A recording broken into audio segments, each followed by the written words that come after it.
නමෝ තස්සේ භගවතු වරහතෝ සම්මා සම්බුද්දස්සේ නමෝ තස්සේ භගවතු වරහතෝ සම්මා සම්බුද්දස්සේ නමෝ තස්සේ භගවතු වරහතෝ සම්මා සම්බුද්දස්සේ බුද්ධං සරණං ගච්ඡාමි බුද්ධං සරණං ගච්ඡාමි සරණං ගච්ඡාමි ධම්මං සරණං ගච්ඡාමි සංඝං සංඝං සරණං ගච්ඡාමි සරණං ගච්ඡාමි ဒုတိယံ පි බුද්ධං සරණං ගච්ඡාමි တယံ පි බුද්ධං සරණං ගච්ඡාමි ဒုတိယံ පි ධම්මං සරණං ගච්ඡාමි တယံ පි ධම්මං සරණං ගච්ඡාමි ဒုတိယံ පි සංඝං සරණං ගච්ඡාමි တယံ පි සංඝං සරණං ගච්ඡාමි တတိယံ පි බුද්ධං සරණං ගච්ඡාමි တယံ පි බුද්ධං සරණං ගච්ඡාමි တတိယံ පි ධම්මං සරණං ගච්ඡාමි တယံ පි ධම්මං සරණං ගච්ඡාමි တတိယံ පි සංඝං සරණං ගච්ඡාමි တယံ පි සංඝං සරණං ගච්ඡාමි පාණාතිපාතා වේරමණී සික්ඛාපදං සමාදියාමි පාණාතිපාතා වේරමණී සික්ඛාපදං සමාදියාමි වේරමණී සික්ඛාපදං සමාදියාමි අදින්නාදානා වේරමණී සික්ඛාපදං සමාදියාමි මිච්ඡාචාරා වේරමණී සික්ඛාපදං සමාදියාමි කාමේසු මිච්ඡාචාරා වේරමණී සික්ඛාපදං සමාදියාමි වේරමණී සික්ඛාපදං සමාදියාමි සාවාදා වේරමණී සික්ඛාපදං සමාදියාමි වාචා වේරමණී සික්ඛාපදං සමාදියාමි සුනා වාචා වේරමණී සික්ඛාපදං සමාදියාමි වාචා වේරමණී සික්ඛාපදං සමාදියාමි පරුසා වාචා වේරමණී සික්ඛාපදං සමාදියාමි සම්පප්පලාපා වේරමණී සික්ඛාපදං සමාදියාමි සම්පප්පලාපා වේරමණී සික්ඛාපදං සමාදියාමි ජීවා වේරමණී සික්ඛාපදං සමාදියාමි මිත්‍යා ජීව වේරමණී සික්ඛාපදං සමාදියාමි මේ තිකරණ සයිතෝ ප්‍රේතිසරණයි ආජීවස්තනික ආජීවශ්‍රමක සීලය දෙලොව දියුණුව පිණිසත් තුන් නිවන් සුව පිණිසත් හේතු වේවා ආසනාව වේවා නමෝ තස්ස භගවතු වරහතෝ සම්මා සම්බුද්දස්ස සමන්ත චක්කවාලේසු අත්‍රා ගච්ඡන්තු දේවතා සද්ධම්මං මුනි රාජස්ස සමන්තෝ සග්ග මොක්ඛදං පරිත්තස්සවන කාලෝ අයං බදන්තා පරිත්තස්සවන කාලෝ අයං බදන්තා පරිත්ත ධම්මස්සවන කාලෝ අයං බදන්තා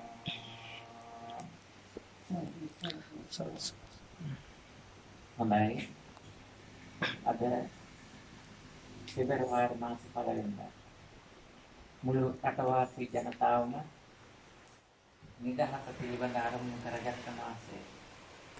නමුත් ලෝතර බුදුරජාණන් වහන්සේ මේ ලෝකයට නිදහස පිළිබඳව නිවැරදි අර්ථකථනයක් පෙන්වලා දුන්නා. සැබවින්ම සදාකාලික නිදහසක් ලබන ක්‍රමවේදය පෙන්වලා දීලා. ඒ ක්‍රමවේදය නම් මේ ලෝකයේ තුල පවතින ධම්ම මාර්ග දෙක. පුද්ගලයා දුකින් දුකටපත් කරවන නිදහස නැති කරගන්න තවත් කෙනෙකුගේ බලපෑමට ලක් වෙන ධම්ම මාර්ග දෙකක් ඔස්සේ මේ ලෝකයේ පවත්වගෙන යනවා. මේ පවතින ධම්ම මාර්ග දෙක බුදුරජාණන් වහන්සේ පැහැදිලි කළා එදා කාමසුකල්ලිකා නිරෝධය යක්ත කිලමතා නිරෝධය. අත්ත කිලමතා නිරෝධය කියන්නේ සිරුරට අධික දුක් වීම. සිරුරට අධික දුක් වීමට ප්‍රධාන හේතුවක් වෙනවා සමාජයේ තුල ජීවත් වෙනකොට සසරදී අන් පුද්ගලයන්ට වෙනත් අයට දුක් දීලා ජීවත් වෙන ක්‍රමවේදය අනුගමනය කිරීම. මේ අත්ත කිලමතා නිරෝධයෙන් නිර්මිත නම් සසරදී ජීවත් වීම හුරු කරගන්න ඕන තවත් කෙනෙකුට දුකක් නොදී ජීවත් වෙලා. ඒ වගේම තවත් කණ්ඩායමක් ඉන්න තවත් පාර්ශවයක් මේ සමාජයේ දකින්න ලැබෙනවා අන්ත අප්‍රමාණ විදියට සැප සම්පත් මැද ජීවත් වෙනවා. ඒ සැප සම්පත් ලබන්න හේතුව තමයි පින් කරමින් මේ ලෞකික ලෝකයේ තුල ජීවත් වීම. බුදුරජාණන් වහන්සේ පෙන්වලා දෙනවා පින් කිරීමත් පව් කිරීමත් දෙකම විශාල බන්ධනයකට අසු වෙනවා. මේ බන්ධනය මොකක්ද? ලෝකයේ තියෙන ප්‍රබලම බන්ධනේ මාර බන්ධනය. මේ මාර බන්ධනයේ කොටස් පහකට බෙදලා තියෙනවා බුදුරජාණන් වහන්සේ. ඒ කොටස් පහෙන් එකක් තමයි අபிසංස්කාර මාර.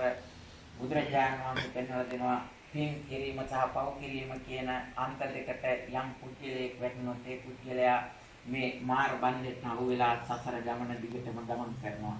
මේක හරියට ගංගාවක ජල පහරක් වේගයෙන් මුහුද කරා ගලාගෙන යනවා වගේ. මේ ගංගාවේ ඉවුරු දෙක අපිට සමාන කරන්න පුළුවන් පින් කිරීම සහ පව් කිරීම කියන අபிසංස්කාර මාර කියන කොටස් දෙකට. මේ දෙක ඔස්සේ තමයි මේ ලෝකේ ගමන් කරන්නේ. එහෙමනම් මේ බුදුරජාණන් වහන්සේ දේශනා කරන මගේ මේ ධර්මය ප්‍රඥාවන්තයින් සඳහායි කියලා. සත්‍ය වින්දනයේ කරන්න බලාපොරොත්තු වෙන අයට දුක් විඳින්මින් ජීවත් වෙන අයට මේ බුදුදහම අවබෝධ වෙන්නේ නැහැ. බුදුදහමෙන් කියවෙන කරුණු කාරණා අවබෝධ කරගන්නත් බැහැ. මේ සඳහා බුදුරජාණන් වහන්සේ නව මඟක් පෙන්වලා දෙනවා. මොකක්ද ඒ නව මාර්ගය? අටලෝ දහමින් කම්පා නොවි ජීවත් වෙන්න කියලා බුදුරජාණන් වහන්සේ පෙන්වලා දෙනවා. අටලෝ දහමින් කම්පා නොවි ජීවත් වෙන්නේ කොහොමද? ලාභ අලාභ යසාය සමින්දා ප්‍රශංසා සැප දුක් කියන මේවා. දුක සැප දෙක අතර ගමන් කරන සත්‍යයට නිරන්තරයෙන්ම ලැබෙනවා. මේක ලෝක ධර්මතාවයක්. බුදුරජාණන් වහන්සේ පෙන්වලා දෙනවා මේ ලෝකේ කොටස් තුනකට බෙදලා. කාම ලෝකයේ, රූප ලෝකයේ, අරූප ලෝකයේ. කාම ලෝකයේ කොටස් 11කට බෙදෙනවා නැවතත් බුදුරජාණන් වහන්සේ. කාම සුගති භූමියේ අයිති වෙනවා දිව්‍ය ලෝක 6යි, මනුස්ස ලෝකයයි 7යි. ඒ වගේම කාම විගති භූමියට අයිති වෙනවා 4 අපාය, නරක තිරිසන් ප්‍රේතාසුර. මේ කොටස් 11යි. ඊළඟට රූපාවචර ධ්‍යාන උපදවාගෙන ඒ ධ්‍යාන 16 අනුව උපදින රූපාවචර බ්‍රහ්ම ලෝක 16ක්. රූපාවචර ලෝකයට අයිති වෙනවා. අරූපාවචර ධ්‍යාන උපදවාගෙන අරූපාවචර බ්‍රහ්ම ලෝක 4ක උප්පත්ති ලබන්න පුළුවන් වෙනවා. ඒක සඳහන් කරන බුදුරජාණන් වහන්සේ අරූපාවචර ලෝක කියලා. කාම ලෝක, රූප ලෝක, අරූප ලෝක මේ විදිහට කොටස් තුනයි. මේ කොටස් තුනෙන් කුමන තැනක් හෝ අපේ සිත අල්ලගත්තොත් ඒ අල්ලගන්න ස්ථානයක් උප්පත්ති ලැබෙනවා. මේ තුනේම තියෙන විශේෂ ලක්ෂණයක් තියෙනවා. මොකද්ද මේ කොටස් තුනටම පොදු ලක්ෂණයක්? අනිත්‍ය දුක්ඛ අනාත්ම කියන ලක්ෂණයට ගොදුරු වෙනවා. ඒ කියන්නේ ඇති වෙනවා, පවතිනවා, නැති වෙනවා. අන්න යම් දෙයක් ඇති වුණොත් පැවතිලා නැවතත් නැති වුණොත් ඒක විශාල දුකක්. ඒ විශාල දුකක් ඇති වෙන්නේ කොහොමද? අපි සාමාන්‍ය විවහාරයේ පවතිනවා. උප්පත්තිය කියලා කියන්නේ ඇතිවීම. ඊළඟට පැවතිලා නැතිවීම තමයි මරණය කියන්නේ. එහෙමනම් ඉපදීමත් මරණයත් දෙක අතර සැප දුක කියන දෙකට බෙදාගෙන කටයුතු කරනවා මේ ලෝකයේ බොහෝ සත්ත්වයන්.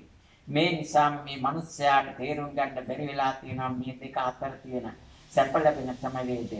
මොකද අන්ත දෙකට අහු වෙලා අර ගංගාවක ගලාගෙන යන රොඩු කුරු ජල පාරට ගලාගෙන වේගයෙන් මහා සාගරයට ගලාගෙන යනවා. ඒ වගේම තමයි අර ඉවුරු දෙකේ ගැටි හැප්පි මොහොත කරා ගලා යන වතුර පාරේ එකතු වෙන රොඩු කුණු ගලාගෙන යන්නේ. ඒ වගේ මේ මහා සංසාර සාගරයට අහු වෙච්ච උප්පත්ති ලැබෙන මනුස්සයා මේ ලෝකයේ දිව්‍ය ලෝක බ්‍රහ්ම ලෝක වලට වඩා උසස් මනසක් ගොඩනගා ගන්න පුළුවන් ශක්තියක් තිබුණා. ඒ ශක්තිය ලැබෙන මාර්ගය බුදුවරු පෙන්වලා දීලා තිබුණා. ඒකට ඒ මාර්ගයට යොමු වෙන්නේ නැතුව පුද්ගලයා මේ සම්බුද්ධ සාධන ප්‍රතිපත්තියේ පසකටලා ලෞකික අරමුණින්ම ආශාව මුදුන්පත් කර ගැනීමේ අරමුණින් රූපය ගොඩනැගීමට, කය පිනවීමට කටයුතු කරමින් සසර ගමන් කරනවා. ලෝතර බුදුරජාණන් වහන්සේලා පෙන්වලා දෙනවා මෙන්න මේ ආකාරයට කටයුතු කිරීම සසර දුක. ලෝකයේ බොහෝ රටවල මේ උතුම් සාතන් ප්‍රතිපත්තිය පිළිගන්නේ නැති වුණා. බුදුවරුන්ගේ බුදුනෙතට හසු එකම රට ශ්‍රී ලංකාව. ඒක නිසා තමයි මේ ශ්‍රී ලංකාවට ඉන්දියාවේ සම්මා සම්බුද්ධත්වයට පත් වුණා. ලංකාවට බුදුවරු 4 දෙනාම මේ දක්වා බුදු වෙච්ච මේ මහා භද්‍ර කල්පයේ කපුසඳ කොණාග කාශ්‍යප ගෞතම කියන සිව් බුදුවරුන් වැඩම කළේ ඒ නිසායි. ඒකට විශේෂ හේතුවක් තියෙනවා. මේ සිංහල ආගම, සිංහල ජාතිය, බුදුදහම, මේ බෞද්ධ ප්‍රතිපත්තිය, ලෝතර බුදුරජාණන් වහන්සේ පෙන්වලා දීපු ප්‍රතිපත්තිය ඒක අරමුණක් කරගෙන ඒකාරම්මණයෙන් යුක්තව ආරක්ෂා කරන පිරිස තමයි සිංහල ජාතිය.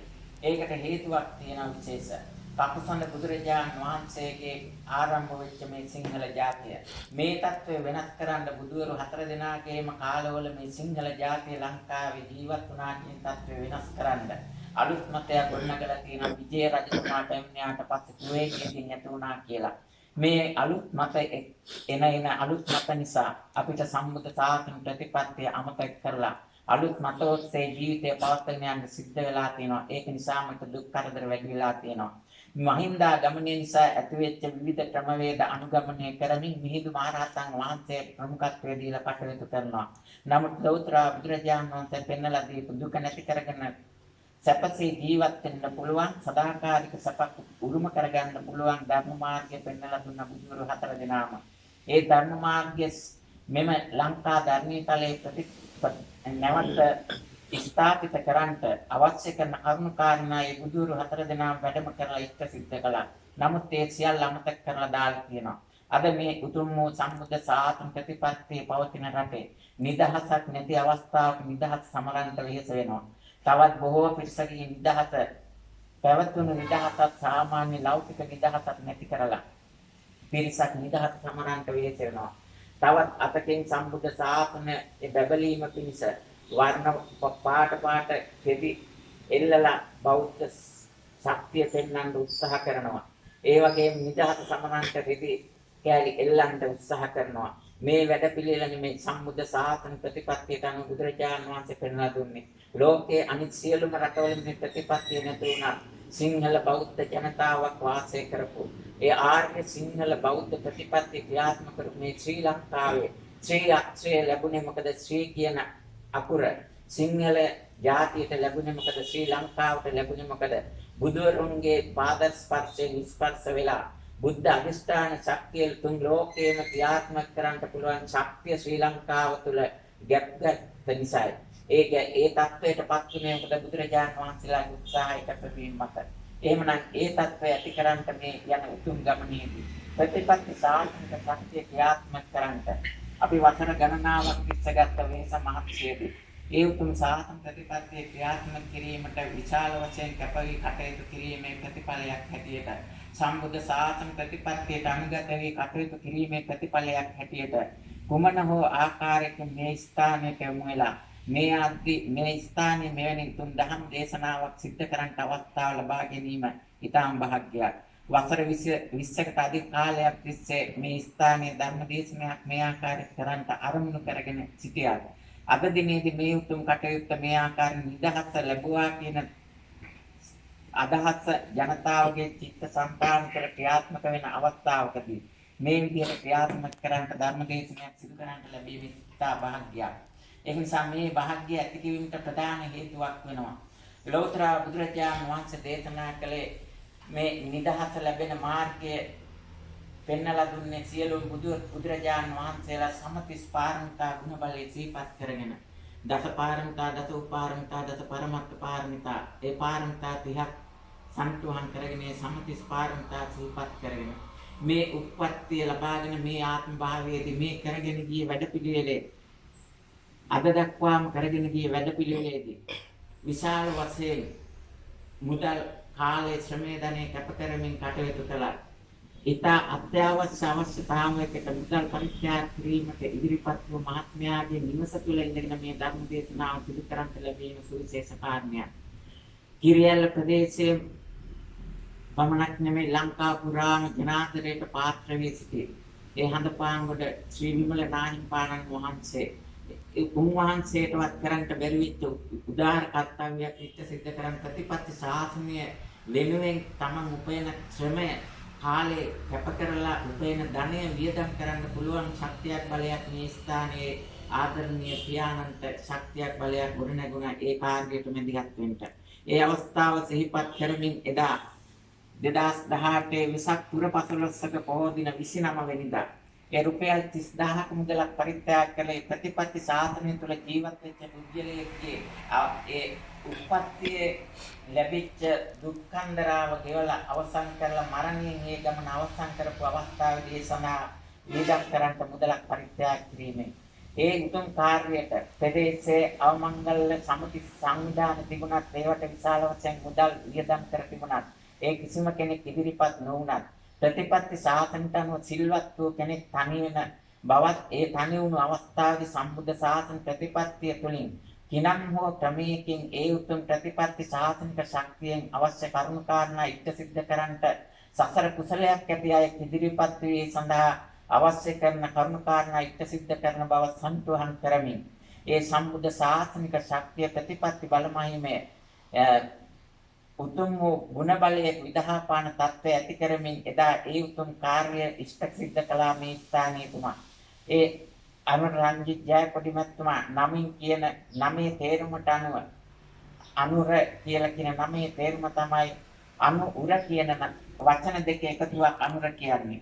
උරෙන් උර ගැටි එහෙම නැත්නම් දරුවෙක් බිහි කරාම මෑණි කෙනෙක් පියා තමයි ඒ දරුවව උර මත කියාගෙන වැඩි වියටපත් වෙලා Tamanට තනියෙන් ස්වශක්තියෙන් සියලු කටයුතු කරගන්න හැකියාව ලැබෙනකන් ඒ දරුවා පෝෂණය කරන්නේ පියා. ඒක නිසා උරමත තබාගෙන දරුවෙක් පෝෂණය කරන කෙනාට ඒ පියා කියලා කියනවා. ඒ පියාට දෙවෙනි තැනටපත් කරන්න පුළුවන් කෙනෙක් හැටියට තමයි අනු උර තත්වයටපත් වෙන්න පුළුවන්. ඒ පියාට දෙවෙනි තත්වයටපත් වෙන්න පුළුවන් කෙනෙක් හැටියට සඳහන් කරන්න පුළුවන් මේ ස්ථානයේ අනුරංජිත් ජයකොඩිමත්තුමා. ඒ වගේම තමයි එතන තවත් විශේෂයක් තියෙනවා. ඒ පියාගෙනමත් රංජිත් සියදාස ඒ වගේම මෙතුමාට රංජිත් කියන කොටසක් ඇවිල්ලා තියෙනවා. ඒ වගේම මේ උතුම් සාසන පිළිවෙතට ප්‍රතිපත්ති සාසනීය ප්‍රයත්නක තමන් උපයපු ධනය කැප කළා මම සඳහන් කළා. හඳපාංගුල විමල නායකයන් වහන්සේටවත් කරගන්න බැරි වෙච්ච උතුම් කුසලයක් ඉෂ්ට සිද්ධ කළා කියලා අවුරුදු 40ක කාලයක් තුළදී. ඒ උතුම් කටයුත්ත ඉෂ්ට සිද්ධ කරන්න එතුමාට ශක්තිය බලය ලැබුණා. ඒ නිසාම සසරදී ජයග්‍රහණයේ කොඩියක් දාන්න පුළුවන් වෙන්නේ මෙන්න මේ தත්වයෙන් තමයි. අපි උපයන මුදල් ලෞකික දේවල් වලට කොතරම් ලක්ෂ කෝටි ගණන් වියදම් කළත් ඒවා ප්‍රතිඵලයක් ලැබෙන්නේ නැහැ. අවසාන මොහොතේදී තමන්ගේ හිතට සතුටක් දැනෙන නිර්ාමිෂ ප්‍රීතියක් දැනෙන ප්‍රතිපත්ති සාසනීය වෙනුවෙන් යම්කිසි සුළු හෝ මුදලක් කැප කළොත් තමයි. ඒ නිසා ඒ වියදම් කරපු මුදල විශේෂත්වයක් තියෙන 30000ක් කියන සමතිස් පාරමිතාවෙන් වියදම් කළා වෙන්නත් පුළුවන්. එහෙමනම් ඒ මුදල වියදම් කිරීමෙන් ලංකාවේ ජනාධිපති අගමැතිටවත් කරගන්න බැරි වෙච්ච උතුම් කුසල ශක්තියක් එදා එතුමා කරගත්තා. එහෙමනම් ඒ தත්ත්වය මත මේ ස්ථානයේ කරන ධර්ම දේශනාවෙන් මින් ඉදිරියට මේ කෙටි කාලය තුළ කොහොමද සැබෑ නිදහසක් ලබා ගන්නේ කියන කාරණය පැහැදිලි කිරීමට මින් ඉදිරියට බලාපොරොත්තු වෙනවා. ලෞතර බුදුරජාණන් වහන්සේ නමක් මේ ලෝකයට පහළ වෙලා පෙන්වලා දෙන්නේ ලෝකයේ සැපසේ ජීවත් වෙන්න නෙමෙයි. ලෝකයේ සැපසේ ජීවත් වෙවි යන ගමනත් සංසාර දුක. බුදු කෙනෙක් ලෝකයට පහළ වෙලා සංසාර දුකෙන් අත මිදෙන්න මාර්ගය පෙන්වලා දෙනවා. ඒ මාර්ගය පෙන්වලා දෙන්න අපි මුලින් සඳහන් කරපු අර කම්සප විදීමත් දුක් විදීමත් කියන අන්ත දෙකට හේතු වෙන පින් කර කර ජීවත් වීමත් පව් කර කර ජීවත් වීමත් දෙකම නෙමෙයි. එහෙමනම් කුමක්ද අරමුණ? කුසල් කරමින් ජීවත් වීම. කුසලයක් කරනකොට අපි මේ පුද්ගලයා හොඳ කෙනෙක්ද මේ පුද්ගලයා නරක කෙනෙක්ද කියලා බලන්නේ නැහැ. අවස්ථාව යෙදුණා නම් ඒ අවස්ථාව යෙදිච්ච වෙලාවෙදි තමන්ගේ කාලයේ ශ්‍රමය ධනෙ කැප කරනවා. එහෙමනම් ඒ විදිහට ඉෂ්ට සිද්ධ කරපු කුසල කර්මයක් තමයි අනුරංජිත් ජයකොඩි මහත්මයා එදා ඉෂ්ට සිද්ධ කළේ. එහෙමනම් ඒ වගේ බුදුරජාණන් වහන්සේ පෙන්වලා දුන්නේ මොකද්ද? සබ්බ පාපත් සකරණං සියලු පාපයන්ගෙන් වැළකීලා කුසල උපසම්පදා කුසලයේ නිරත වෙන්න කියලා කිව්වා. ඒ විදිහට කටයුතු කරනකොට කවදා හෝ ශක්තියක් බලයක් ලැබෙනවා. ඒ தත්ත්වය තමන්ගේ සිතට ග්‍රහණය වෙච්ච දවසට තමන් කරපු කුසල ක්‍රියාව නිරාමිෂ ප්‍රීතියක් ඇති කරගෙන නිරාමිෂ ප්‍රීතියෙන් මේ ලෞකික ප්‍රීතිය ලබන සියලුම ක්‍රමවේද අර මුලින් සඳහන් කරපු ලෝකතල තුනම කාම ලෝක, රූප ලෝක, අරූප ලෝක කියන තුන් ලෝකෙම අතහැරලා දාලා නිරාමිෂ ප්‍රීතියෙන් තමන්ට සුවයක් ලබා දෙන ලෝකෝත්තර ධර්ම මාර්ගයවත් සෝවාන් ආදී මාර්ගඵල ශක්තියට පිච්චෙන්ට වේමනම් ඒ අවශ්‍ය කරන කුසල ශක්තිය කරගෙන හමාරයි දැන් මේ ස්ථානයේ ගෘහමූලිකය. එහෙමනම් ඒ උතුම් කටයුත්ත ඉෂ්ට සිද්ධ කරගත්ත මොහොතේ ලංකා වාසී සමස්ත ජනතාවටම බුදුදහම නිවැරදිව පෙන්වා දීම යුතුයකමක් වෙනවා. මේ නිදහස අරමුණු කරගෙන නිදහසක් නැති කාලයක නිදහස සමරන්න උත්සාහ ගන්න මොහොතේ සැබෑ නිදහස නොදැන නටන වියරු නාඩගම් ටික මතකට නතර කරලා සම්බුද්ධ ශාසනය පවතින රටේ ශාසන ප්‍රතිපත්තියට අවතීර්ණ වෙලා සැබෑ නිදහස උරුම කරගන්නට මාර්ගය පෙන්වා දීම අපගේ යුතුයකමක්. ඒ යුතුයකම් ඉටු කිරීමට මේ උතුම් ශ්‍රේෂ්ඨ ලෝකයේ උතුම් ශ්‍රේෂ්ඨ සත්පුරුෂයෙක් ස්ථානයේ තෝරා ගැනීමට අවස්ථාව ලැබීම තවත් උතුම් සතුටක්. ඒ සතුට මේ මනුස්ස ලෝකයට පමණක් නෙමෙයි දිව්‍ය ලෝක 6ට එයම සුද්ධාවාස බ්‍රහ්ම ලෝකයටත් මේ සතුට දැනෙනවා. එහෙමනම් ඒ උතුම් සම්බුද්ධ ශාසන ප්‍රතිපත්තියට අනුගතව කටයුතු කරන ඒ සඳහා අපේක්ෂාවෙන් උතුම් නිවන අපේක්ෂාවෙන් කටයුතු කරන සියලු දෙනාගේ දැන ගැනීම පිණිස දැනුවත් වීම පිණිස බුද්ධිය වර්ධනය වී ප්‍රඥා ලෝකයෙන් සියලු සංසාර දුකින් අත මිදීම පිණිස මේ දහම් කර්ම ටික මින් ඉදිරියට සඳහන් කරනවා. බුදුරජාණන් වහන්සේ පෙන්වලා දුන්නා මේ බුද්ධ ශාසනයේ කොටස් තුනකට සඳහන් කරනවා. විනය සූත්‍ර අධිකරණ කියලා. විනය කියලා කියන්නේ ඔය පොතේ දීලා තියෙන ටික නෙමෙයි. මේක පැහැදිලිවම තේරුම් ගන්න ඕනේ බුදුරජාණන් වහන්සේ තුල ක්‍රියාකාරීත්වයෙන් ගොඩනැගුණ විනය ශික්ෂාපද රාශියක්. විනය ගරුකත්වයෙන් යුක්ත බුදුරජාණන් වහන්සේලා ජීවත් වුණා. අන්න ඒ ටික තමයි විනය කියලා කියන්නේ. ඒ ටික අපි දන්නවා. බුදුරජාණන් වහන්සේ ගෙවල් ලක්ෂ සිංහල කන්න බොන්න ගියේ නැහැ. ඒකට හේතුව මොකද? ලෞකික ජීවිත ගත කරන තැන්වල ලෞකික ආශාවෙන් කටයුතු කරන තැන්වල නරක තිරිසන් ප්‍රේතාසුර මේ වගේ අය ඉන්නවා. බුදුරජාණන් වහන්සේ ගමන අවසන් කළා. ඉන් පසුවට බුදුරජාණන් වහන්සේ ආදර්ශයට ගන්නේ ගමනේ අවසානට නොගිය අයට වැරදි මඟ පෙන්වීමක් කරොත් ඉන් එහාට දිගටම සතර ගමනේ සෑම දිනාගම සාසනය පවතින තාක් වර්ධිනවා. ඒක නිසා තමන් කරගත්ත බලාපොරොත්තු වෙච්ච ප්‍රතිඵලය ලබා ගන්න අවසන් වුණත් ඉන් මතුවට ප්‍රතිඵල ලබා ගන්න අයගේ සුඛ විහරණය පිණිස ඒ අය වැරදි මාර්ගයට පත්වීම වළක්වාලීම පිණිස අනුගමනය කළ යුතු නිවැරදි ප්‍රතිඵලය ලබා ගන්නා තුරු අනුගමනය කළ යුතු ප්‍රතිපත්තිය දිගටම අනුගමනය කළා.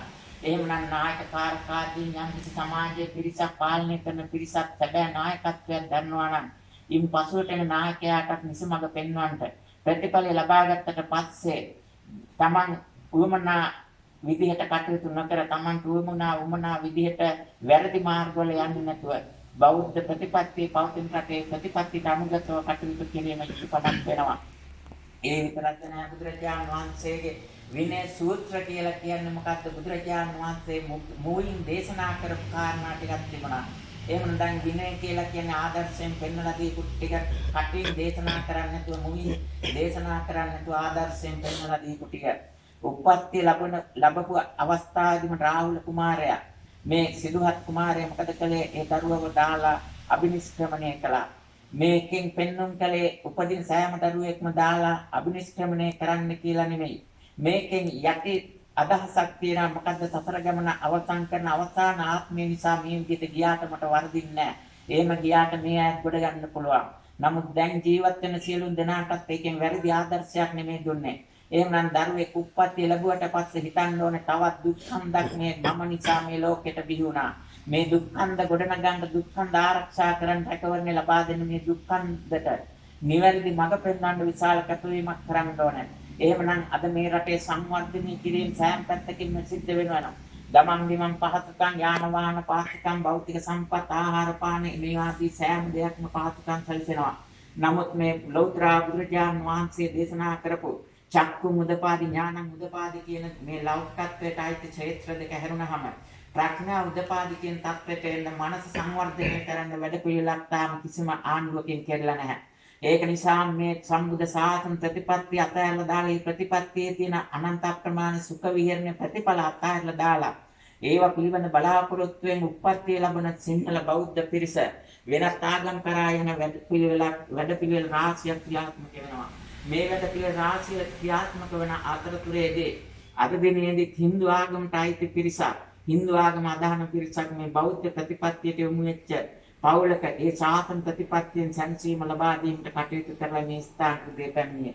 ඊයේ දිනේදී ක්‍රිස්තියානි ආගම අදහන පිරිසක් ක්‍රිස්තියානි ආගමේ ශක්තියෙන් කරගන්න බැරි උතුම් ශාසනික මේවනක් මේ උතුම් සම්බුද්ධ ශාසන ප්‍රතිපත්තියෙන් ලබා ගත්තා. ශාසන ප්‍රතිපත්තිය කියන්නේ සෑම මිනිසෙකුටම සප ලබා දෙන දෙයක්. ඒ කියන්නේ සිංහල බෞද්ධ පිරිසක් හිටියේ නෑ බුදුරජාණන් වහන්සේ ලෝකයට පහළ වෙනකොට. බෞද්ධ කියන පිරිස ඇතුනේ ඒ ප්‍රතිපත්තිය ක්‍රියාත්මක කළ තමන් ලබාගත් මනුෂ්‍යාත්ම භාවය ඒ භවයේ මනුෂ්‍යාත්ම භාවයේ වෘද්ධ තත්වයට එහෙම නැත්නම් උසස් තත්වයට පත් කරගත්ත පිරිසයි බෞද්ධුනේ. එහෙමනම් බෞද්ධ වෙන්න පුළුවන් සිංහල පිරිසට විතරක් නෙමෙයි. දමිළ පිරිසටත් පුළුවන්, මුස්ලිම් පිරිසටත් පුළුවන්, ක්‍රිස්තියානි පිරිසටත් පුළුවන්. මොකක්ද කරන්න ඕනේ? සතාසි උපාවා වගේ නැතුව, දෙවියෝ බ්‍රහ්මයෝ වගේ නැතුව, එක්කිනාට එක්කිනා කාකුටාගෙන විරුද්ධකම් කරලා තවත් කෙනෙකුගේ සපතට ඊර්ෂ්‍යා කරන්නේ නැතුව මනස සංවර්ධනය කරගන්න ඕනේ. තුන් ලෝකේ සුවපත් වෙන තුන් ලෝකෙටම සැපදෙන ප්‍රතිපත්ති රාමයකට මනුස්සය අවතීර්ණ වෙන්න ඕනේ. මේ සඳහා අවතීර්ණ වීමට නම් මෛත්‍රී කරුණාව දෙකම ප්‍රගුණ කරන්න ඕනේ. මේ தත්ත්වයට ආවොත් පමණයි සම්බුද්ධ ශාසන ප්‍රතිපත්තියෙන් සංසීමක් ලැබෙන්නේ. තමන් ලබාගත් මනුෂ්‍යාත්මයේ භාවයේ උසස් තත්ත්වයට පත් කරගන්නේ. ඉතින් මේ தත්වයට එන්න නම් සත්‍ය පිළිගන්න ඕනේ. සත්‍ය පිළිගන්න නම් සත්‍ය ගරුක වෙන්න ඕනේ. සත්‍ය සතරදී සත්‍ය ප්‍රකාශ කරලා තියෙන්න ඕනේ. සත්‍ය භාවිතා කරලා තියෙන්න ඕනේ. මේ ආත්මයේදී උනත් අවුරුදු කීපයකට පෙර බොරුව පාවිච්චි කරා නම් බොරුවෙන් සමාජය රැවට්ටුවා නම් ඒ පුද්ගලයාට මේ ආත්මයේදීවත් සත්‍ය ලැබුණාට පිළිගන්න බෑ. සත්‍යයට එකතු වෙන්න බෑ. මොකද අකුසල් කරගෙන නිසා.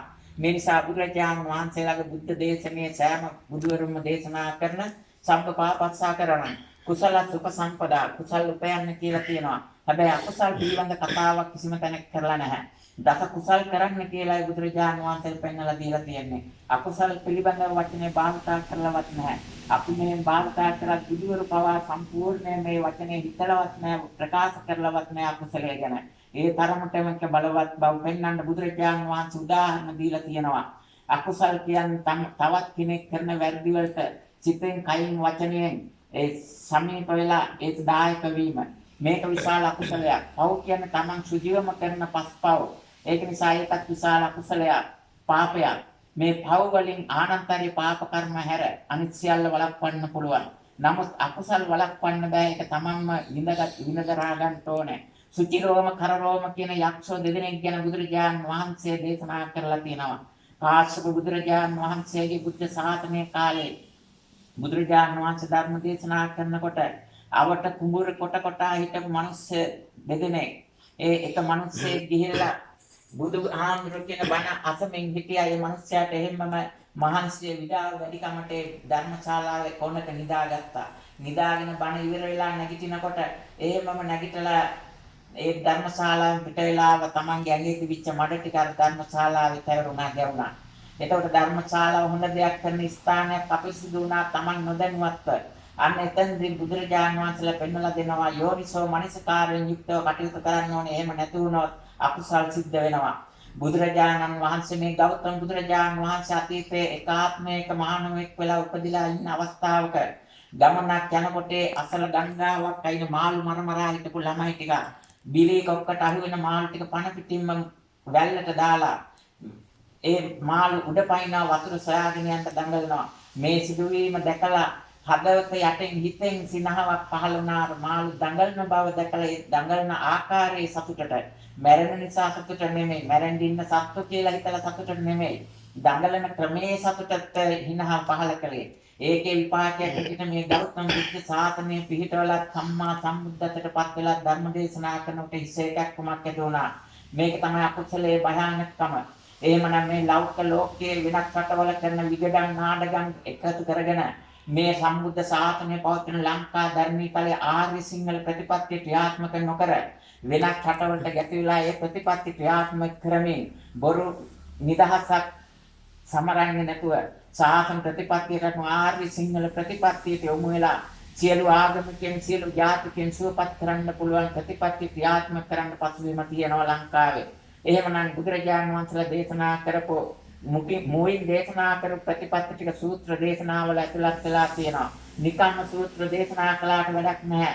ඒ සූත්‍ර කියවනකොට ඒවැය තියෙන තේරුම් අනුව දැනගෙන ඒ තේරුම් වලට අනුව තමන්ගේ සිත කය වචනය සංවර කරගෙන ඒ සංවර වෙච්ච සූත්‍ර පිටකයේ තමන්ගේ සිත කය වචනය තුල දරාගෙන ඒ සූත්‍ර දේශනා කළොත් තමයි විශාලා මහනුවර තුම්බිය දූරුණා වගේ නොයෙකුත් ආකාරයේ ගිය දුක්ඛම් කටුව අවසන් කරන්න පුළුවන් වෙන්නේ සූත්‍රයේ බලයෙන්. ඒ වගේම තමයි පිරිස් සූත්‍ර දේශනා හැරෙනම අභිධර්ම පිටකයේ බුදුරජාණන් වහන්සේ පෙන්වලා දුන්නා. මේ විනය පිටකය සූත්‍ර පිටකය දෙකම බුදුරජාණන් වහන්සේ ලෞකික සමාජය තුළ ලෞකිකත්වය පෙන්වලා දෙන්න භාවිතා කළේ. මේ ලෞකික සමාජයෙන් ඊතරට යන්න සෝවාන් ආදී මාර්ගඵල අරමුණු කරගෙන කටයුතු කරන්න අවශ්‍ය කරන අභිධර්ම පිටකය. අභිධර්ම පිටකයේ තියෙන කාරණා තුනක් මුලින්ම මොකද්ද? ඒ සම්බුද්ධ ශාසනය තුළ රූප පරමාර්ථ, චිත්ත පරමාර්ථ, චෛතසික පරමාර්ථ, රූප පරමාර්ථ කියන මෙන්න මේ පරමාර්ථ තුන. මේ තුන විග්‍රහ කරන්න මේ ලෞකික ලෝකයේ පිළිබඳ සඳහන් කරන්න. ඊළඟට බුදුරජාණන් වහන්සේ නිබ්බාන පරමාර්ථය පැහැදිලි කරලා දෙනවා. එතන මේ ලෝතර බුදුරජාණන් වහන්සේ පෙන්වලා දීපු අටවැදෑරුම් වූ ඒ සෝවාන් සකදාගාමී අනාගාමී අරිහත් කියන මේ මාර්ගඵලයටත් ඒ වගේම අටමහා කුසල් මේ සම්බුද්ධ ශාසන ප්‍රතිපත්තිය පිළිබඳව පැහැදිලි කිරීමක් කරනවා. එහෙමනම් අභිධර්මයේ යොමු වෙලා අභිධර්මයේ කොටස සම්බුද්ධ ශාසනය පෙන්වලා දෙන සියලුම දෙනා මේ සම්බුද්ධ ශාසනය පවතින රටේ සමස්ත ජනතාවමත් ඒ අනුව කටයුතු කළොත් ලෝකේ සියලුම රටවල් පමණක් නෙමෙයි දිව්‍ය ලෝක හයේම අය ගරු කරනවා වැඳුම් පිදුම් කරනවා එහෙනම් දෙවියන්ගෙන් කරදර එන්නේ නැහැ. දෙවියන්ගෙන් කරදර එනවා කියලා බොරුවට අසුරයින්ට පූජාවට දීතියා දඟලන් දුමනා වෙන්නේ නැහැ. ඊළඟ කාරණේ තමයි මේ සම්බුද්ධ ශාසනය පවතින රටේ බුදුරජාණන් වහන්සේ පෙන්වලා දීපු දිව්‍ය ලෝක හයේ දෙවිවරුන්ගේ අල්ම බැල්ම ලබා ගන්න පුළුවන්.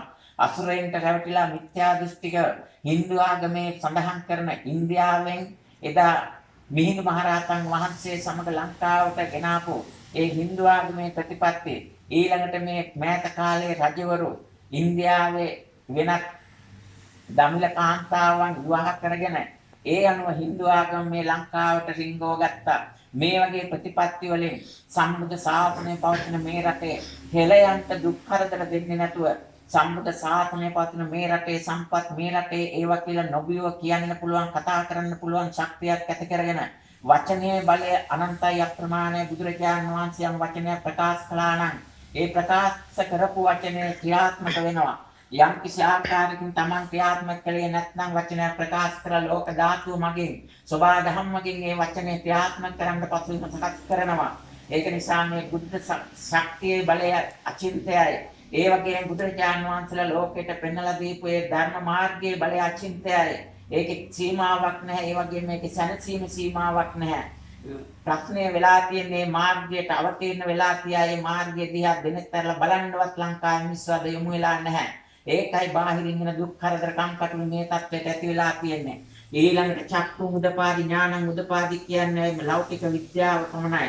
නමුත් ලෝකෝත්තර බුදුරජාණන් වහන්සේ පෙන්වලා දීපු ලෝකෝත්තර ධර්මයෙන් පෙන්වලා දෙන ප්‍රඥා උදපාදි තත්ත්වයට ආවහම ගෝලීයකරණය කියන තත්ත්වයෙන් එන කරදර බාධක පවා වළක්ව ගන්න පුළුවන්. නොපෙන්න වෛරස් රෝග වළක්ව ගන්න පුළුවන්. යම් කිසි කරදරයක් ගැටලුවක් ඇති වුණාම ඇතිවෙච්ච කරදරයක විසඳුම හොයනවට වඩා කරදර ඇතිවීමට කලින් ඇති නොවේ සිටේ ඒ තුන් තත්ත්වය යහපත් තත්ත්වේ ආරක්ෂා කරන දිගින් දිගට පවත්වාගෙන යාමට කටයුතු කිරීම බුද්ධ ශාසනයේ ප්‍රතිඵලයයි. යම් කිසි විදියකින් ජීවත් වෙන අයගේ පාලකයන්ගේ නායකයන්ගේ වැරදි නිසා අත්තරදීමකින් හෝ කරදරයක් බාධකයක් ඇති වුණා නම් ඇතිවීමට ඒ වරකට අඩුපාඩුට හේතුව හොයලා බලලා හේතුව වෙනස් කිරීම විනා වෙනත් කලස්තර දැමීමෙන් සහනයක් ලැබෙන්නේ නැහැ. මෙන්න මේකයි සම්බුද්ධ ශාසන ප්‍රතිපත්තිය. එහෙමනම් බුදුරජාණන් වහන්සේ පෙන්වලා දුන්නේ සූත්‍ර විනය අභිධර්ම කියලා. විනය පිටකයෙන් පෙන්වලා දුන්නේ ලෞකික ජීවිත ගත කරන මිනිස්සුන්ට ලෞකික සමාජය තුළ සැපසේ ජීවත් වෙන්න නම් මේ වගේ විනයක් ගොඩනගා ගන්න ඕනේ. ඒ විනය මොකද්ද? පව් කරන අය ආශ්‍රය කරන්න එපා. පව් කරන අය ආශ්‍රය කරන්නේ නැතුව තමන් පව් නොකර හිටියට පව් කරන අය ආශ්‍රය කරොත් තමන්ට දුක් විඳින්න වෙනවා. ඒක නිසා පව් කරන අය ආශ්‍රය කරන්නත් එපා. අසේවනාච බාලාණං පණ්ඩිතාණං සේවනා. පණ්ඩිතයන් කියන්නේ මේ ලෞකික ලෝකයේ තවත් කෙනෙක් දෙන සහතිකයක් සම්මානයක් පණ්ඩිත උපාධියක් නෙමෙයි. බුදුරජාණන් වහන්සේ පෙන්වලා දෙනවා සෝවාන් සකදාගාමී නාගාමී අරිහත් කියන මාර්ගඵල අරමුණු කරගෙන තමන්ගේ සිතේ ක්‍රියාත්මක වෙන දස සංයෝජන වලින් තමන්ට ශක්ති ප්‍රමාණයෙන් එකින් එක ප්‍රහීන කරලා ඒ සම්බුද්ධ ශාසන ශක්තිය උද්දීපන වෙන පරිදි කටයුතු කරන පුද්ගලයා තමයි පණ්ඩිතයා. එහෙමනම් සෝවාන් ආදී මාර්ගඵලයකටපත් වුණා නම් සෝවාන් මාර්ගය අරමුණු කරගෙන කටයුතු කරනවා නම් එයා තමයි සැබෑ බෞද්ධයා. උපැන්න සාතිකට ලේබලයට බෞද්ධ සිංහල කියලා දැම්මට හරියන්නේ නැහැ. ආර්ය සිංහල බෞද්ධ එහෙම නෙමෙයි. බුදුරජාණන් වහන්සේ පෙන්වලා දීපු පඬිත තත්වයෙන් ආරක්ෂාව ජීවිතය රැකගෙන ගිය පිරිසක්. ඒ තත්ත්වෙන් ජීවිත රැකගෙන යනකොට දුක්ඛෝ උමනා වෙන්නේ නැහැ, අවියාව දුමනා වෙන්නේ නැහැ. තමන්ගේ ජීවිත ආරක්ෂා කරන්න සතා සූපාවකින් එන ශක්තිය බලය කරදර බාධක වළක්ව ගන්න පුළුවන් නාලාගිරි දමනීය මේකට හොඳම උදාහරණයක්. ඒ වගේම දුනු ඊතල යොදලා දුනු ආයු යොදලා ඊතල වලින් විදලා බුදුරජාණන් වහන්සේ මරවන්න කටයුතු කරපෝ ඒ දෙව්දත්තරුන්ගේ ක්‍රියාකලාපයෙන් කිසිදු හානියක් සිද්ධ වුණේ නැහැ. මේකටත් හේතුව බුදුරජාණන් වහන්සේගේ චිත්ත ශක්තිය. එහෙමනම් මේ ලෝකේ සංවර්ධනය වෙච්ච රටවල් අතර ශ්‍රී ලංකාව සංවර්ධනය කළ යුත්තේ කොහොමද? තුන් ලෝකෙටම දැනෙන පරිදි මේ ලංකාවේ ජීවත් වෙන මිනිස්සුන්ගේ මානව සංවර්ධනයක් ඇති කළ යුතුයි. මානව සංවර්ධනයක් ඇති වුණොත් ඒ මානව සංවර්ධනය තුළට ගැබ් වෙනවා සියල්ලම. මොන සංවර්ධනද? භෞතික සංවර්ධන, මාර්ග සංවර්ධන, ප්‍රවාහන පාසුකම්, යාන වාහන, ආහාර පාන, ඉඳුම් හිටුම් මේ සිව්පසේම සංවර්ධනය වෙනවා. අත්ති සුඛ, භෝග සුඛ, අනන්ත සුඛ, අනවජ්‍ය සුඛ කියන සපහතර ගිහි ජනතාවට ලබා දෙන්නට පැවිදි උතුමන් සේම පාලක පිරිසත් සම්බුද්ධ ශාසන ප්‍රතිපත්තිය දන්න කියන ඒ අනුව කටයුතු කළ ශාසන ශක්තියෙන් ජනතාව තමන් වටා එකතු වෙන පිරිස සුවපත් කරන තමන්ට වටා එකතු වෙන පිරිසට සේවනක් දෙන නායකයෙක් පාලකයෙක් මේ රටේ බිහි විය යුතුයි. බිහි වෙලා ඉන්න නායක පාලකෝ මේ ප්‍රතිපත්තියට අවතීර්ණ වෙලා කටයුතු කරනකොට අලුතෙන් වෙනම නායකයෙක් පාලකයෙක් තෝරගන්න අවශ්‍ය වෙන්නේ නැහැ. එහෙමනම් කල යුත්තේ මොකද්ද? දෝත තිබේ නම් වතුර තිබේ නම් ඒ නිර්දිය තිබේ නම් දෝත තමන්ගේ අත් දෙක පාවිච්චි කරලා වතුර අරන් පානය කරන්න පුළුවන්. එහෙමනම් සම්මික සාසන ප්‍රතිපත්තිය තුළ සිව් බුදුරජාණන් වහන්සේලා වැඩම කරලා පෙන්වලා දීපු උතුම් සාසන ප්‍රතිපත්තිය මේ රටේ තියෙනවා. මේ උතුම් සාසන ප්‍රතිපත්තිය ක්‍රියාත්මක කරලා උතුම් සඵල ලබා ගන්න පුළුවන්. මේ උතුම් දහම් කරුණු ටික ලෝකයට පෙන්වලා දෙන අතරතුර තවත් කාරණයක් අද දිනේදී ගුවන්විදුලියෙන් ආපු ප්‍රවෘත්තිය අපේ රටේ ගරු අගමැතිතුමාත් ඒ වගේම වරාය සේවක මණ්ඩලයත් සාකච්ඡාවක් කරනවලු මේ ලංකාවේ වරාය තියෙන සම්පත් ටික ලංකාවේ කියලා කියන්නේ. මෙන්න මේක හරිම පුදුම විහිළුවක්. මේ ස්ථානයේ ඉන්න ගෘහමූලිකයයි මේ ගෙදර පවුලේ සමාජිකයෝ ටික එකතු වෙලා මේ ගෙදර තියෙන මේ පුටු ටික මේ බඩු මුට්ටු ටික අපේ ගෙදර ඒවා කියලා කියන්න පිටට කාටවත් ප්‍රකාශ කරන සාකච්ඡාවක් කරනවා වගේ වැඩක් මේක. ලංකාවේම කෙනෙක් තමයි අපේ අගමැතිතුමා. ලංකාවේ පිරිස තමයි වරාය සේවක මණ්ඩලය. එහෙමනම් අපේ දේ අපේ කියලා කියන්න කට ඇරලා කියන්න තරම් බැරි තරමට බොරුව පාවිච්චි කරලා නම් බොරුවෙන් අපේ මුසපත් වෙලා නම් අපි විශාල දුකකටපත් වෙලා තියෙනවා. ඒ දුක නැති කරගන්න නම් ලෝකයටම සත්‍ය දූත බුදුරජාණන් වහන්සේලාගේ ශක්තිය බලයෙන් මේ බෞද්ධ රටේ ක්‍රියාත්මක වෙනවා. බය නැතුව අපි ඒක අවියක් කරගනිමු. ඒක අපේ සෙවණක් කරගනිමු. තුම්බුදු වන්දනාව තුනුරුවන්ගේ ගුණ බලය තුනුරුවන් අරමුණු කරගෙන ලෞතර බුදුරජාණන් වහන්සේලා පෙන්වලා දීපු විතක්ක ਵਿਚාර ප්‍රීති සුඛ ඒකාග්‍රතාව එකම අරමුණකට ඇවිල්ලා මේ සම්බුද්ධ ශාසන ප්‍රතිපත්තිය සිංහල කියලා කියන්නේ සිංහයක් වගේ ලය හදාගත්ත නිසා සිංහලය කියනවා සිංහලයා කියනවා. නමුත් එහෙම නැතුව අද මොකද්ද ත්‍රිවිල් වල ගහලා තියෙන සිංහලේ කියනවා. මේක නම් අද ඇති සම්බුද්ධ ශාසනයට ගැලපෙන වචනයක් නෙමෙයි. බුදුරජාණන් වහන්සේත් එදා සිංහයක් වගේ ලය හදාගත්ත නිසා පස්පව් දස කුසල් වලට තමන්ගේ දෙපය වෙහෙසලා ඇවිද්දේ නැහැ. තමන්ගේ දෑට දිගු කරලා පස්පව් දස කුසල් වලින් උපයන මුදල් පාවිච්චි කළේ නැහැ, සම්පත් පාවිච්චි කළේ නැහැ. සුද්ධෝදන රජතුමා එවැනි විදිහට සිව් මාලිග තමන්ට සම්ම්‍ය සුරම්ම්‍ය සුබ කියන මාලිග හදලා දුන්නා. ශාසන ප්‍රතිපත්තිය ගැන දැනගෙන හිටියේ නැහැ. ලෞකිකත්වයේ පින් කරමින් සසර ගමන සැපවත්සේ ජීවත් වුණා. ඒක නිසා සිදුහත් බෝසතාණන් වහන්සේ සියල්ල දාලා ගියේ මේවෙන් ඇති වැඩක් නැහැ කියලා. එහෙම ගිහිල්ලා සැබෑ සතුට ලැබෙන සැබෑ සත්‍ය ජනිත කරවන මනුෂ්‍ය සැබෑ සත්‍ය දෙන සැනසීම දෙන ශ්‍රද්ධා ධනිය සීල ධනිය ත්‍යාග ධනිය හිරියොත්ප්ප ධනිය සුත ධනිය ප්‍රඥා ධනිය කියන ධන හතක් පෙන්වලා දුන්නා. සම්බුද්ධ ශාසනය පවතින රටේ මේ රටේ ජීවත් වෙන අයට රටට සංචාරයේ පිණිසෙන සියලු දෙනාට අපි අවබෝධ කරලා දෙන්න ඕනේ පෙන්වලා දෙන්න ඕනේ මෙන්න මේ ධන හතෙන් ලැබෙන සැප ඒකාන්තයි. නිවන් දකින තුරු ගෙනියන්න පුළුවන්. මේ වගේ අතට එකතු කරන සැප සම්පත් ලබන දේවල් තට්ටු ගහලා ගයක් හදාගත්තට වටේටම විදුලි බුබුලු දාලා ආලෝකමත් කරාට යාන වාහන 10ක් 15ක් ගෙනල්ලා විදුලි තියාගත්තට ඒකෙන් සැපක් ලැබෙන්නේ නැහැ. නමුත් මේ මනුස්සයා සිත දිනු කරලා සිතට අර සත්‍යාවේ ධනයෙන් පෝෂණයක් ලබා ගත්තා නම් මරණට පස්සේ නිවන් දකින්තුරු සතර ගමනේදී සැප තියෙනවා. මෙන්න මේක නිසා තමයි සම්බුද්ධ ශාසනය තුළ අපිට පවතින උතුම් සම්බුද්ධ ශාසනික ශක්තිය ශාසනික ශක්තියෙන් සුවපත් වෙන්න ශක්තිය බලය ලැබේවා. මේ ස්ථානයේ අති උතුම් සම්බුද්ධ ශාසන ප්‍රතිපත්ති ශාසනය පාත්‍රණය ගිය ශක්තියක් බලයකට අවශ්‍යතාවය මත තමන් කාලේ ශ්‍රමය කැප කරලා උපයපු ධනෙ පරිත්‍යාග කරපු මේ මහත්මයාට සම්බුද්ධ ශාසනික ශක්තියෙන් තමන්ට පමණක් නෙමෙයි තමන්ගේ නෑදෑ හිතවතුන්ට මාපියවරුන්ට සියලු දෙනාටම මේ උතුම් අනන්ත ප්‍රමාණ කුසල් බලයෙන් සියලු යහපත උදා වෙත්වා. දෙලොව දිනු සැලසෙත්වා උතුම් නිවනින් සැනසීම පිච්ච මාර්ගය විවර වෙත්වා කියලා ප්‍රාර්ථනා කරනවා. ඒ පමණක්ද නැහැ නෑදෑ හිතවතුන් ආදී සසර පුරා ගමන් කරන තුමා සමග ඒ සෑම දිනාටම මේ උතුම් අනන්ත ප්‍රමාණ කුසල ශක්තිය මේ උතුම් සම්බුද්ධ ශාසන ධර්මයේ මෙනෙහි කරලා සේවනය කරලා ශ්‍රවණය කරලා යම් කිසි විදියකින් මේ හොඳයි ප්‍රණීතයි සපයි කියලා සිතනවා නම් ඒ සිතන සිතවිල්ලක් පාතයි සෑම දිනාටම උතුම් සම්බුද්ධ ශාසනික කුසල ශක්තියෙන් බුදුරජාණන් වහන්සේලා පෙන්වලා දීපෝ අදිෂ්ඨාන ශක්තියෙන් බුද්ධ අදිෂ්ඨාන ශක්තියෙන් සැනසීමක් උදාලත්වා පැමිණ තිබෙන දුක් කරදර කම්කටොළු බාධක සංසිඳේවා උතුම් නිවනින් සැනසීම පිණිස උතුම් දහම් කරුණු ටික හේතු වේවා කියලා ප්‍රාර්ථනා කරනවා. එසේනම් බුදුරජාණන් වහන්සේලා පෙන්වලා දෙන සබ්බ පාපස්සකරණං කුසල සුපසම්පදාත චිත්ත පරියෝදපණං ඒතං බුද්ධාන සාසනං අසේවනාච බාලානම් පණ්ඩිතානම් ච සේවනා පූජාච පූජනීයානම් ඒතං මංගල මුත්තමං මේ ගාථා පාඨ දෙකේම එකම අර්ථය තියෙන්නේ මේ විදිහට බුදුරජාණන් වහන්සේ අවුරුදු 45ක් මුළුල්ලේ දේශනා කරපු සෑම දේශනාවකම සෑම වචනයකම ගැබ් වී තිබෙන්නේ ඔය සියලු බුදුවරුන්ගේ අවවාදයයි. ඒක කර්ණ කොටගෙන ඒ උතුම් කොට සලකා කටයුතු කරලා දෙලොව දිනුව උතුම් නිවනින් සැනසීම පිණිස කටයුතු කරන්නට අප සෑම දිනාටම මෙන්න දිව්‍ය ලෝකයේ සිට දෙවියන්ට මේ උතුම් පින් අනුමෝදන් වෙලා දෙලොව දිනුව ඇති කර ගැනීම දිව්‍ය සම්පත් වඩා වර්ධනය කරගෙන උතුම් සම්බුද්ධ ශාසන සද්ධර්ම ප්‍රචාර කටයුතු දායකත්ව ලබා දී තම තමන්ට ශක්ති ප්‍රමාණය ප්‍රාර්ථනීය බෝධියට ප්‍රමුතුම් නිවන් සුව පතක් කර ගැනීම පිණිස කුසල් දහම් වඩවා ගනිත්වා කියලා ප්‍රාර්ථනා කරමු. සුද්ධාවාස බ්‍රහ්ම ලෝකයේ සිල් බ්‍රහ්මයෝද ඒ අනාගාමී තත්ත්වයෙන් අරහත් තත්ත්වයට පත්වීම පිණිස සිතේ පවතින රූප රාග අරූප රාග උද්ධච්ච මාන ආදී කෙලෙස් ධර්ම ප්‍රහීන කරන්ට මනුෂ්‍ය ලෝකයේ මේ උතුම් වූ සම්බුද්ධ ශාසන ප්‍රතිපත්තියේ මාර්ගඵල අරමුණු කරගෙන ප්‍රබල උතුම් වූ ශාසන චිත්ත ශක්තියකින් දේශනා කළ උතුම් ධර්මයේ ශ්‍රවණය කිරීමෙන් ඒ උතුමන්ටද උතුම් මාර්ගඵල නිවනින් සැනසීම සාක්ෂාත් වීම පිණිස මේ උතුම් කුසලයේ හේතු වේවා කියලා ප්‍රාර්ථනා කරමු.